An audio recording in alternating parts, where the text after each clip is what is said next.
സംസ്ഥാനത്തോടുള്ള ഉപരോധ സമാനമായ അവഗണന ശക്തമായി തുടരുമെന്ന പ്രഖ്യാപനമാണ് കേന്ദ്ര ബജറ്റെന്ന് CPIM. ഒറ്റക്കെട്ടായി ചെറുക്കണമെന്നും നാളെയും മറ്റന്നാളുമായി ലോക്കൽ കേന്ദ്രങ്ങളിൽ പ്രതിഷേധ പരിപാടികൾ സംഘടിപ്പിക്കണമെന്നും CPIM സംസ്ഥാന സെക്രട്ടേറിയറ്റ് പ്രസ്താവനയിൽ പറഞ്ഞു.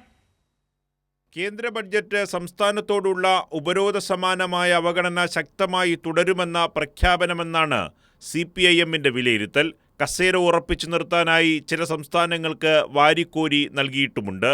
മറ്റേതെങ്കിലും സംസ്ഥാനങ്ങൾക്ക് പണം അനുവദിക്കുന്നതിനോട് പ്രത്യേകിച്ച് എതിർപ്പില്ല.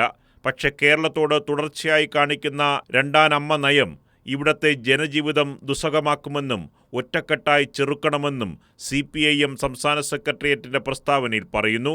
മൂന്നാം പാതയും ശബരിയുമടക്കമുള്ള റെയിൽവേ പദ്ധതികൾ, എത്രയോ കാലമായി ആവശ്യപ്പെടുന്ന എയിംസ്, വായ്പാ പരിധി വെട്ടിക്കുറച്ച് സാമ്പത്തികമായി ഞെരുക്കുന്ന സമീപനങ്ങൾ, പ്രത്യേക സാമ്പത്തിക പാക്കേജ്, വിഴിഞ്ഞം പദ്ധതിയുടെ സാധ്യതകൾ മുന്നിൽ കണ്ടുള്ള വികസനത്തിന് പണം തുടങ്ങി സംസ്ഥാനം ആവശ്യപ്പെട്ട ഒരു കാര്യവും പരിഗണിച്ചിട്ടില്ല.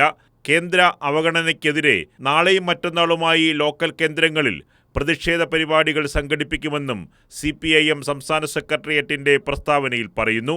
കൈരളി ന്യൂസ്, തിരുവനന്തപുരം.